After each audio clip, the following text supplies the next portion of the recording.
जय हिंद दोस्तों। आज हम लोग बात करेंगे बिजनेस स्टार्ट करने के समय किसी का एहसान नहीं लेना चाहिए। हाँ, आपने सही सुना। जब भी आप बिजनेस स्टार्ट करें तो किसी का एहसान ना लें। ये आपको लगेगा बहुत बड़ी बात नहीं है, लेकिन बिजनेस को फेल करवाने का ये बहुत बड़ा रास्ता है। आप अगर बिजनेस में फेल होते हैं तो ये भी एक कारण होता है, ये भी आपको बिजनेस फेल करवा सकता है। तो एकदम सही बात है, बिजनेस स्टार्ट करने के समय किसी का एहसान नहीं लेना चाहिए। एकदम इसको गांठ बांध लीजिए, किसी का एहसान मत लीजिए। मैं आपको अपना एक स्टोरी बताता हूँ। मुझे एक बड़ा सोसाइटी था, आसनसोल में एक बड़ा सोसाइटी था, सुगम पार्क। वहाँ एक कैफेटेरिया मिला चलाने के लिए। टेंडर डाला था मैं, तो मुझे उसका टेंडर मिल गया। टेंडर भरने से पहले एक मेरे बगल में, घर के बगल में एक बुजुर्ग लोग थे, लगभग 60 प्लस थे, 65 के आसपास थे उनका एज। अंकल अंकल हम लोग बोलते थे, लेकिन बात इतना मीठा मीठा करते थे, इतना सुंदर बात करते थे, इतना ज़्यादा अनुभवी बात से लगते थे। था कुछ नहीं, ठेंगा था। तो इतना किसी का बात में इतना जल्दी नहीं आना चाहिए इंसान को। तो उनको मैं बोला कि अंकल जी, वो टेंडर जो है उसको अगर मुझे मिल जाता तो अच्छा रहता, मुझे उसका अनुभव है, कैफेटेरिया मुझे चलाने आता, मैं तो रेस्टोरेंट मैनेजर रहा हूँ। बोला हाँ बेटा, मैं तुझे ही दिलवाऊँगा। तो हम लोग गए, जनरल सेक्रेटरी से बात किए। बात करने के बाद और बोले ठीक है, फॉर्म भर दीजिए, देखते हैं, कोशिश करेंगे आपको मिल जाए। तो मिल गया। मिलने के बाद उसका स्टार्ट करने का एक डेट फिक्स करना था। तो मैं अंकल जी से पूछा कि अंकल जी डेट बताइए, कैसा क्या किया जाए। तो वो एक मुहूर्त निकाले, मुहूर्त के अनुसार, और लोग हंसेंगे भी, मुहूर्त के अनुसार फिर हम लोग डेट फिक्स किए। और डेट फिक्स करने के बाद फिर हम लोग, हमारा जो प्लान था, हम तो भाई मार्केटिंग किए बिना कोई बिजनेस स्टार्ट नहीं करते हैं। तो मैं अपना प्लान उनको बताया अंकल जी को कि अंकल जी, यहाँ पर जितने भी फ्लैट्स हैं, लगभग 1200 फ्लैट्स था। तो हर फ्लैट्स में हम लोग इनविटेशन करेंगे, सबको इनवाइट करेंगे और सबको एक एक पैकेट भी देंगे। और सभी लोगों को ये भी बताएंगे कि हम लोग क्या क्या सेल कर रहे हैं। आप घर बैठे ऑर्डर कर दीजिए, आपके घर पहुंच जाएगा, या आप आ करके भी अपने फैमिली के साथ खा सकते हैं कैफेटेरिया में, सारा व्यवस्था है। तो ये सारा चीज़ लोगों को बताना पड़ेगा, क्योंकि सोसाइटी में बहुत लोगों को पता नहीं है हर चीज़। और सभी का कॉन्टैक्ट नंबर ले लेंगे, कॉन्टैक्ट नंबर लेकर के एक ग्रुप बना देंगे हर ब्लॉक का। मान लीजिए ABCD जितना भी ब्लॉक है, हर ब्लॉक का अलग अलग ग्रुप होगा। एक ब्लॉक में मान लीजिए 60-70 लोग हैं या 100 लोग हैं, तो ऐसे करके हर ब्लॉक का अलग अलग ग्रुप बनेगा। C5, C5, C6, C7, C9, 8, ABCD जो भी है, उसके हिसाब से ब्लॉक वाइज हम लोग बना लेंगे, ताकि सबका कॉन्टैक्ट नंबर हम लोगों के पास रहेगा। तो रोज़ क्या है कि हम लोग अपडेट दे पाएंगे, आज ये अवेलेबल है, कल ये अवेलेबल है, सुबह ये अवेलेबल, शाम को ये मिलेगा, सब। तो सारा चीज़, खाना का सारा चीज़ एक्चुअली क्या है, लोगों को बताना पड़ता है, बार बार याद करवाना पड़ता है कि भैया आज ये मिलेगा, वो मिलेगा। आँख के सामने अगर आएगा तो ऑर्डर आपको मिलेगा। बिजनेस का ये बहुत अच्छा तरीका है। ये सारा चीज़ मैं उनको बताया। बोला ठीक है, बहुत अच्छी बात है। तो मैं इनविटेशन छपवा लिया और हैंडबिल छपवा लिया। हैंडबिल में एक तरफ, दोनों तरफ मिला करके, ये मेरा मटेरियल था जो भी हमारा सप्लाई का था, नीचे कॉन्टैक्ट नंबर दिया हुआ था। तो हम लोग 4-5 लोग का ग्रुप बनाया। अंकल जी का ही सारे लोग जान पहचान के थे, मैं तो अकेला था। तो वो सब लोग मेरे साथ गए, कोई पैसा नहीं, एहसान। ये मैंने एहसान लिया था उनका, जिसका सज़ा बहुत बुरा मिला मुझे। तो एहसान था कि सभी लोग मेरे साथ गए, मैं सबको नाश्ता वगैरह मंगवा करके करवाया, सिंघाड़ा वगैरह, मिठाई वगैरह, खुशी से कि भाई मेरे लिए मेहनत कर रहे हैं, फ्री में एहसान कर रहे हैं। ऐसे लोगों का एहसान भूलना नहीं चाहिए। लेकिन दोस्त, ऐसा नहीं होता है। आगे सुनिए।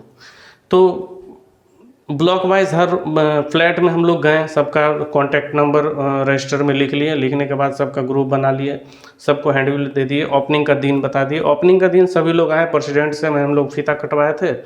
तो बहुत भीड़ हो गया था, सब लोग बोल रहे हैं कि ग्रैंड ओपनिंग। ऐसा ओपनिंग आज तक कैफेटेरिया का सुगम में नहीं हुआ था कभी, फर्स्ट टाइम ऐसा ओपनिंग हो रहा। ज़रूर कुछ अच्छा होगा। फिर हम लोग करने लगे। तो सबसे पहले स्टार्ट तो हो गया। स्टार्ट होने के बाद अब उनको फ्री में खाना चाहिए। बताइए, संभव है? 1-2 दिन आदमी दे सकता है, नो प्रॉब्लम। अब रोज़ उनको फ्री में खाना चाहिए। उनके फैमिली में जो आ रहे हैं, गेस्ट जो आ रहे हैं, सबको फ्री में खाना चाहिए। यार हम तुम्हारे ऊपर एहसान किए, इन लोगों को खाना दो। मेरा भतीजा आया है, बेटी आई है, फूआ आया है, मौसा आया है, चाचा आया है, सबको खाना खिलाओ। गजब हाल है यार। वो मेरा घर नहीं है कि मैं आपको मेहमानी करूं। आपका सेवा करूँ, वो बिजनेस प्लेस है। और मैं बिजनेस करने के लिए बैठा, आप भी खाएंगे तो आपको खरीद करके खाना पड़ेगा। हाँ, ये चलो अच्छा लगता है कि 10% डिस्काउंट कर दो, चलिए जो मेरा फ़ायदा है वो मैं नुकसान कर दे, लेकिन जो इन्वेस्टमेंट है उसमें जो लागत अमाउंट है वो तो आपको देना पड़ेगा। 90% पेमेंट तो आपको करना पड़ेगा, मेरा मार्जिन छोड़ दीजिए, या मार्जिन भी क्यों छोड़ेंगे, हम तो मेहनत कर रहे हैं। तो इंसान को खुद ही देना चाहिए, लेकिन वो एहसान के तले आपको कई वर्ष तक यूज़ करेंगे, पूरे घर को खाना खिला देंगे, हर चीज़ लेकर के चले जाएंगे। अब बेटा चिकन बना देना थोड़ा सा, बेटी आई है आज, थोड़ा बिरयानी बना देना, आज बेटी आई है। गजब हाल है दोस्त, आप कितना बांटेंगे।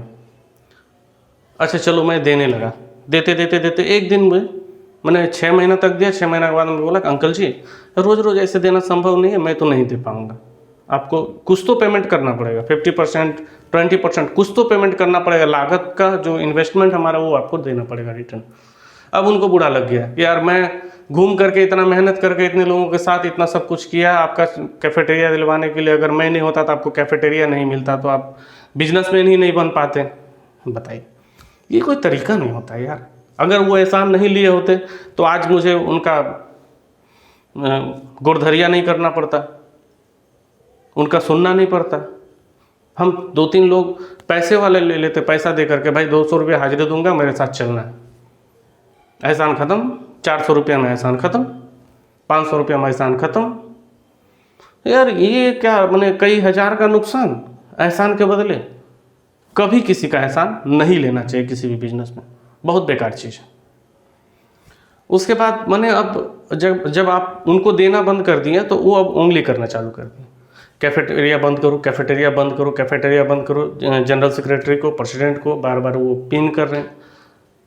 करते करते करते करते 3-4 महीना के अंदर वो कैफेटेरिया बंद ही करवा दिए, वो अपना मिशन में कामयाब हो गए। उनका क्या नुकसान हुआ? कुछ नहीं।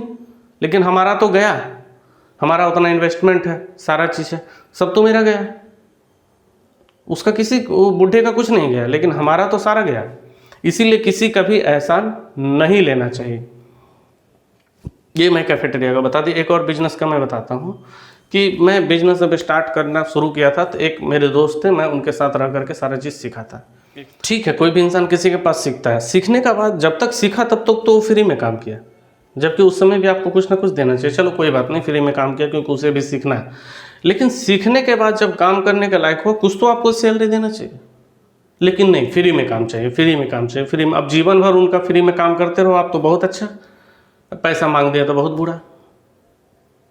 तो ये भी एक एहसान हो गया। अगर आप कहीं नौकरी करते हैं पैसे दे करके तो आपको सैलरी भी मिलता है और आप काम को भी सीख जाते हैं। तो किसी का एहसान के तले दादा फूफा चाचा फूआ मौसा कोई बिजनेसमैन है उसके पास जाके सीख लेंगे, ऐसा काम मत करिए। कहीं 5,000 का नौकरी कर लीजिए, 10,000 का नौकरी कर लीजिए, वो नौकरी इसके लिए मत करिए कि आपको कमाना है, इसलिए करिए कि आपको सीखना है। कम से कम गाड़ी से जो जा रहे हो तेल का खर्चा तो आपका निकला, जाने आने का खर्चा निकला, खाने पीने का खर्चा निकला, घर से लेकर के तो नहीं देना पड़ेगा, आपको कुछ मिल भी जाएगा और आप बिजनेस सीख भी जाएंगे। ये सारा चीज़ होता है। अब एक लोग थे, उनको पूरा फैमिली बच्चा के साथ मेरे ऊपर निर्भर हो गए, तो मैं उनको बोला कि देखिए भैया आपको भी काम करना पड़ेगा।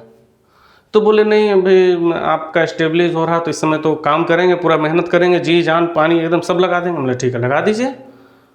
बोला सैलरी नहीं लेंगे। हमने बहुत अच्छी बात है, जब कमाएंगे तो मिल बांट के खाएंगे। तो सैलरी नहीं लिया बंदा, 6 महीना मेरे साथ काम किया फ्री में। 6 महीना काम करने के बाद अब मैं बोला भाई अब तो कमाई आने लगा, तो आपको एक फिक्स अमाउंट कर देते हैं कि चलिए आपको इतना रुपया देंगे, क्योंकि बहुत ज़्यादा कमाई नहीं, अभी तो नया बिजनेस है तो कुछ आपको देंगे। तो उनका मंथली मैंने फिक्स कर दिया। अब मंथली फिक्स कर दिया तब उनको क्या लगा कि यार अब तो बिजनेस सेट हो गया, अब तो मुझे काम करने का ज़रूरत नहीं है। अब क्या हुआ, तो एहसान तो ये है कि 6 महीना मैंने उनसे फ्री में काम करवाया, नहीं करवाना चाहिए था। अब आप सैलरी भी दीजिए और वो काम नहीं करेंगे, घर से आ ही नहीं रहे, पूरा दिन घर में। और लेकिन मंथली जब महीना पूरा हो रहा तो बाबू सैलरी ये महीना का हाँ हाँ हाँ भेज दे रहे हैं। 6 महीना 1 साल, यार 2 साल तक मैंने सैलरी दिया उनको, उसके बाद भी काम नहीं कर रहे हैं। मैं बोला उनको भैया आप काम नहीं करेंगे तो कैसे सैलरी देंगे आपको? बोला जो एहसान किए थे। बताइए 6 महीना क्या फ्री में सैलरी, आप काम कर देंगे, अब जीवन भर आपको हम बैठा के खिलाएं, ऐसा नहीं होता यार, मुझे कहाँ बैठने मिल रहा है, आपके साथ मैं भी तो काम किया, आप अकेले तो नहीं किए।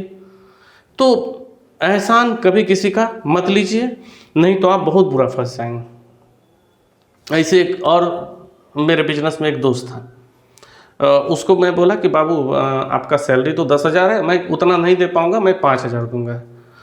तो बोले कि ठीक है, लेकिन एहसान रहेगा कि मैं आपके पास आपके लिए 5,000 में मैनेज कर रहा हूँ, लेकिन आगे मुझे बहुत पैसा चाहिए। हम बोले चलिए जैसा बिजनेस सक्सेस होगा उसके हिसाब से सोचेंगे। तो उन्होंने 5,000 में मान गया, 10,000 सैलरी चाहिए था उनको, 5,000 में मान गया, लेकिन मुझे 10,000 ही देना चाहिए, या तो उनको लेना ही नहीं चाहिए। वैसे लोगों को लेना ही नहीं चाहिए। अब मैंने उनको ले लिया। अब 2 साल तक मेरे पास काम किए, 5,000 मैंने उनका 5,000 सैलरी था 6 महीना तक, फिर इनकम आने लगा तो मैं उनका बढ़ा करके 10,000 कर दिया। 10,000 कर दिया, अब उनको उसमें पेट नहीं भरा। अब उनको 50% का पार्टनरशिप चाहिए। बोल रहे हैं कि मैं शुरुआत में आपका यहाँ पर एहसान किया, इसके लिए मुझे पार्टनरशिप चाहिए। नहीं दिए, आप रास्ता में मिलेंगे, आपको टॉर्चर करेंगे। 10 लड़का लेकर के आपको रोक दिए, गाली गलौज कर रहे हैं, मारपीट पे उतर गए। ऐसे लोग हैं कि मुझे मैं आपके ऊपर जो एहसान किया उसके बदले मुझे 50% का पार्टनरशिप चाहिए, 30% का पार्टनरशिप चाहिए, या तो आप मुझे एक अमाउंट दे दीजिए, 10 लाख रुपया दे दीजिए, जो मैं 1 साल आपके लिए काम किया 5,000 में। यार गजब हाल है। मैंने पेड़ में पैसा फल रहा क्या कि तोड़ो और दे दो, तोड़ो और दे दो। इसीलिए किसी का एहसान भैया मत लीजिए, बिजनेस स्टार्ट करने में फंस जाएंगे आप। जिसका जो सैलरी है उसको दे दीजिए और उसको स्टाफ के रूप में रखिए, और भाई चाचा फुआ मौसा को तो रखिए ही मत। ऐसे लोगों को जो आपके रिश्ते में आते हैं, रिश्ते वाले को कभी अपने साथ मत रखिए। मैं इसका भी बताता हूँ। मैं अपने चचेरा भाई को, मेरे चाचा के लड़का थे, उनको मैं मैनेजर रख दिया। वो मेरे पास काम मांगने 4-5 बार आया, तो मैं उनको बोला कि यार काम तो अभी है नहीं, स्टाफ सब लोग तो काम कर ही रहे हैं, खाली नहीं है। मैनेजर भी था मेरा, सब कुछ था। तो वो बोले कि भैया आज मुझे अगर काम नहीं देंगे तो मैं सुसाइड कर लूँगा। तो मैं बोला यार ये तो ठीक बात नहीं है। बोला नहीं, मुझे कहीं कुछ काम मिल नहीं रहा, समझ में नहीं आ रहा मैं क्या करूँ। हम बोले ठीक है चल तू कर। फिर मैं बोला कि तुमको करना क्या है? बोला कि मुझे बिजनेसमैन बनना है, ऐसा मुझे तैयार कर दीजिए। हम लोग देख बाबू, इसके लिए कम से कम 2-3 साल तुमको काम करना पड़ेगा।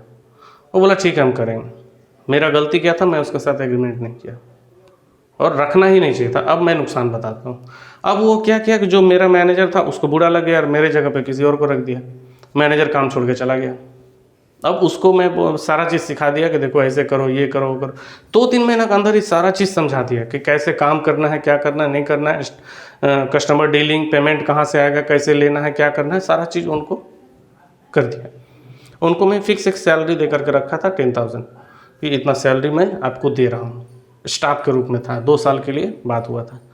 अब 3-4 महीने में वो सारा काम सीख गए। काम सीखने के बाद अब उनको लग रहा अरे यार ये तो मेरा चाचा का लड़का है, मैंने मेरा खून खानदान, तो मैं 10,000 कमाऊँ और ये 3 लाख महीना कमाएंगे, ये कैसे हो सकता है? सच्चाई है। उनको जलन, स्टाफ को जलन नहीं होगा, लेकिन वो तो आपका भाई है ना, उसको जलन होगा। क्योंकि यार उसके घर में 3 लाख महीना जाएगा, मेरे घर में 10,000 महीना जाएगा, जबकि करना मुझे ये तो काम तो मैनेजर ही करता है भाई। बिजनेस ना मालिक का होता है, ऑनर का होता है, लेकिन काम तो मैनेजर ही करता है। तो वहाँ पर मैं फंस गया उनको रख करके।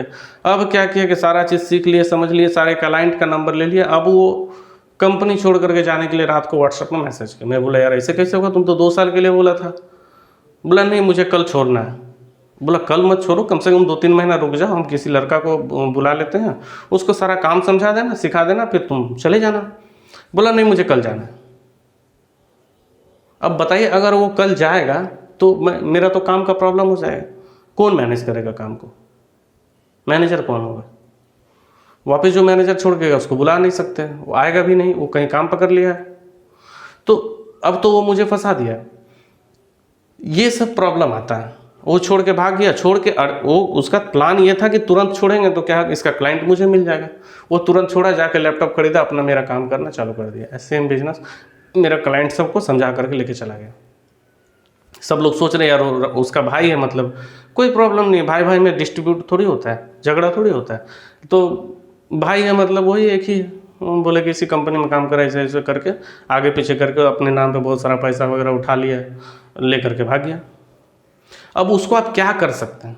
2 झापड़ मारेंगे, केस करेंगे, क्या कर सकते हैं बताइए ना, कुछ नहीं कर पाएंगे आप, क्योंकि आपका फैमिली मेम्बर है, पूरा फैमिली आपके विरोध में आ जाएगा। भैया इससे बढ़िया स्टाफ रखिए, स्टाफ रख के बिजनेस करिए और ये सब तामझाम छोड़िए। चलिए, मुझे विश्वास है कि आपको ये वीडियो बहुत अच्छा लगा होगा। आज के लिए धन्यवाद। जय हिंद।